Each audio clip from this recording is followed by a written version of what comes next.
Assalamualaikum warahmatullahi wabarakatuh. Sahabat motivator Banua dimanapun Anda berada semuanya. Topik kita hari ini adalah membahas tentang analisa PHK massal oleh Ruang Guru.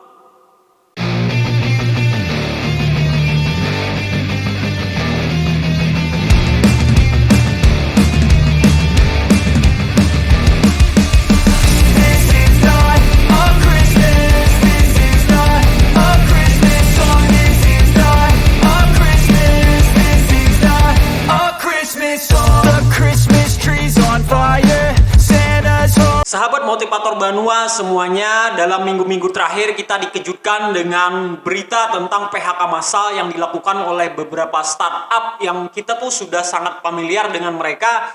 Misalnya seperti GDID, kemudian ada Link Aja, dan yang terkenal di dunia pendidikan itu ada Zenius. Zenius ini bahkan sudah mem-PHK lebih dari 200 orang karyawannya. Nah, ada juga yang mengejutkan itu dari Shopee. Dan yang familiar di masyarakat itu si Cepat. Dan ada beberapa lagi yang lain. Nah, bahkan si Belpa Devara, founder dari Ruang Guru, bahkan dia mengatakan bahwa ratusan orang karyawan sudah dirumahkan dalam minggu terakhir dan mereka sudah diberikan pesangon, diberikan penghargaan selayaknya. Dan ia mengatakan bahwa alasan utamanya itu adalah kondisi ekonomi global. Nah, tapi dia tidak mengatakan secara rinci sebenarnya apa yang terjadi di balik Ruang Guru ini sehingga harus mem-PHK begitu banyak karyawan, melakukan efisiensi di sana sini.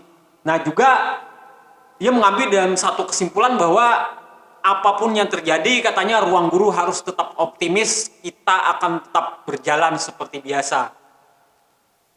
Nah, sebenarnya kalau kita cermati konsepnya Ruang Guru ini menarik juga, terutama buat anak-anak muda yang mereka fresh graduate. Itu banyak sekali yang bisa bekerja secara working from home atau dari jarak jauh. Mereka mendapatkan penghasilan yang sangat layak dari Ruang Guru, yang mana untuk mendapatkan penghasilan mereka itu biasanya didapatkan oleh orang yang sudah punya pengalaman kerja bertahun-tahun. Nah, misalnya dari segi gaji pokok biasanya diambil dari UMK atau upah minimum kota atau UMR lah, di atas daripada UMR. Nah, kemudian ada juga uang makan, uang transport, uang operasional dan lain-lain. Bahkan mereka juga diberikan bonus kalau ada tercapai target tertentu. Nah, namun mereka juga menerapkan di situ ada punishment bagi para koordinator yang mungkin dianggap tidak tercapai targetnya. Mereka akan memberikan hukuman-hukuman tertentu sehingga mereka mengupayakan tim-tim yang ada di bawah itu bekerja secara efektif. Jadi ini mirip, saya ingat jadi mirip seperti MLM. Nah, MLM tapi dalam format koperasi. Kalau koperasi itu kan ada di sebuah tempat, biasanya mereka setiap pagi di briefing oleh seorang atasannya, biasanya diberikan ada motivasi, kemudian evaluasi dan lain sebagainya yang akan memberikan semangat buat mereka, lalu mereka akan kejar setoran lagi, kejar target. Nah, kalau dalam hal ini Ruang Guru ini si mitra-mitra ini nantinya akan melakukan presentasi pemaparan kepada siswa-siswa tentang bagaimana cara penggunaan aplikasinya, bagaimana mereka melakukan mentoring, coaching dan lain sebagainya, dan akhirnya closing kepada para siswa tersebut. Saya kurang tahu tentang biaya pendaftarannya, mungkin about 700 ribuan lah, 500 ribu atau 700 ribu, saya kurang tahu persis tentang itu. Yang jelas, sistem yang dipakai oleh Ruang Guru ini menurut beberapa usernya atau testimoni dari penggunanya itu lebih efektif ketimbang kita ikutan bimbel. Di samping mahal juga itu akan menyita sekali dengan banyak waktu kita.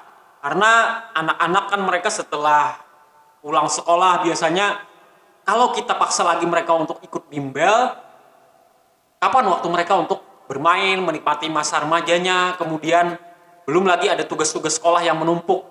Nah, kalau saya sendiri terus terang sebagai orang yang tidak terlalu pro dengan sistem bimbel. Nah, jadi mungkin bentuk-bentuk aplikasi seperti ini menjadi alternatif kita.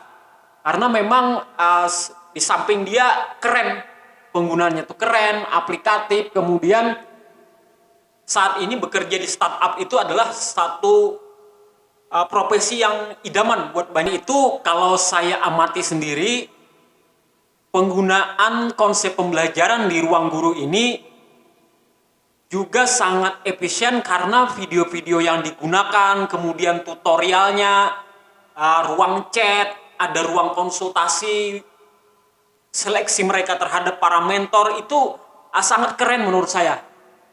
Dan sangat mendukung untuk pembelajaran jarak jauh.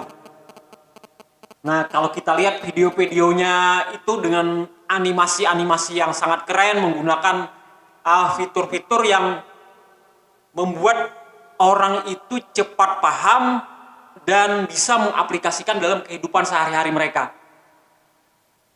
Nah, kemudian ada konsep berlangganan yang digunakan oleh ruang guru ini, sehingga orang itu kalau dia sudah berlangganan kan otomatis dia akan merasa sayang nih kalau nggak dipakai. Daripada uang terbuang sia-sia, mending saya rajin belajar saja di ruang guru ini. Nah, akhirnya utak-utak. Oke, saya lanjut di lokasi yang berbeda ya, tentang analisa ruang guru oleh Profesor Dr. Renat Kasali. Jadi beliau mengemukakan bahwa di samping kebaikan-kebaikan yang ada di ruang guru tadi yang layak kita apresiasi, namun ada juga beberapa hal yang masih beliau itu pesimistik tentang konsepnya ruang guru.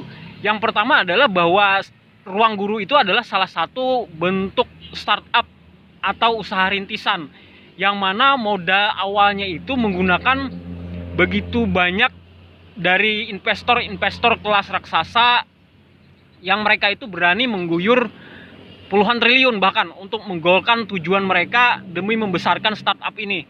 Dalam istilah bisnis itu mereka menyebutnya bakar uang. Jadi mereka itu berani untuk menggelontorkan dana yang sangat besar dulu di awal, yang mungkin usahanya ini sudah dianalisa bahwa ini bakal menghasilkan profit, walaupun pada kenyataannya belum. Tapi mereka sudah berani mengeluarkan modal yang sangat besar. Tujuannya apa? Tujuannya adalah untuk merekrut para konsumen ini sebanyak-banyaknya, menarik begitu banyak massa yang pada akhirnya nanti akan mendatangkan profit buat mereka ketika massa ini sudah begitu banyak menggurita di masyarakat. Nah, itulah cara kerja sebuah startup yang membuat Renat Kasali ini bertanya-tanya, ini jangan ada apa sebenarnya di balik PHK massal ini. Karena menurut beliau di masa pandemi tadi seharusnya ruang guru ini untung besar, karena menurut catatan itu ada 63 juta USD yang sudah berhasil mereka kantongi di masa-masa pandemi. Jadi ketika banyak perusahaan lain gulung tikar, si startup ruang guru ini malah untung besar mereka. Nah, bahkan kelasnya itu saja sudah mendekati unicorn. Jadi untuk tingkat Asia ini sudah luar biasa sekali. Nah, juga beliau mengambil kesimpulan atau semacam analisa bahwa ini bukan lantaran krisis ekonomi global, bukan karena resesi dan lain sebagainya, tapi memang ada kesalahan kalkulasi di kalangan foundernya ruang guru itu sendiri. Nah, kemudian pesan beliau adalah bahwa ruang guru juga harus melakukan introspeksi bahwa yang namanya guru itu tetap tidak bisa digantikan oleh mesin secanggih artificial intelligence sekalipun. Bagaimanapun canggihnya robot, itu tidak akan bisa menggantikan jasa seorang guru yang hidup real, nyata di hadapan kita. Nah, jadi ini patut untuk menjadi bahan kajian kita bersama, bahwasanya konsep-konsep yang ada di masyarakat kita sekarang tentang guru itu hendaknya boleh berubah seiring waktu, seiring perkembangan teknologi, tetapi jangan sampai menghilangkan aspek-aspek kemanusiaan dari guru itu sendiri. Nah, kemudian juga beliau berpesan bahwa siswa itu harus mengikuti perkembangan kurikulum, yang mana sekarang Pak Menteri Nadiem Makarim sudah mengeliminir bagaimana siswa-siswa itu lebih banyak praktek di lapangan daripada mereka di dalam kelas. Karena itu ada penghargaan 20 SKS bagi siswa yang mereka itu berpraktek di lapangan, magang, kemudian bekerja, memberikan karya tulis dan lain sebagainya yang ada kiprahnya di masyarakat, itu diberi penghargaan di masa Menteri Nadiem Makarim ini. diberi kesempatan lebih luas untuk bereksplorasi di proyek nyata di masyarakat. Nah, itu yang dicanangkan oleh Kemendikbud, sehingga mungkin Ruang Guru ini agak salah kalkulasi sedikit tentang gerakan mahasiswa di zaman sekarang. Karena mahasiswa sekarang kerjanya bukan menghadapi aplikasi lagi, aplikasi online, tapi mereka terjun ke masyarakat. Nah, mungkin itu juga salah satu yang menyebabkan penurunan dari konsumennya Ruang Guru ini. Kemudian kalau motivator Banua sendiri berpesan bahwa sama seperti Profesor Dr. Enek Kasali tadi, dan pernah kami tegaskan dalam sebuah video, bahwa pergeseran zaman janganlah menggantikan konsep lama orang-orang tua kita dulu dalam sisi agama maupun budi pekerti bangsa kita, bahwa jangan sampai menghilangkan konsep barokah atau keberkahan dari seorang guru. Jadi bagaimanapun canggihnya teknologi, dia tidak akan bisa menggantikan ketaatan, konsep welas asih seorang murid terhadap gurunya, kemudian tidak bisa menggantikan mentor akhlak dari seorang guru kepada murid-muridnya. Begitu juga adab seorang murid terhadap guru itu merupakan mutiara yang tidak bisa digantikan oleh teknologi metaverse sekalipun. Semoga wawasan ini bermanfaat buat kita semuanya dan menjadi pencerahan, dan kita bisa mengambil langkah-langkah ke depan untuk mengantisipasi perubahan teknologi. Billahi taufiq wal hidayah. Wassalamualaikum warahmatullahi wabarakatuh.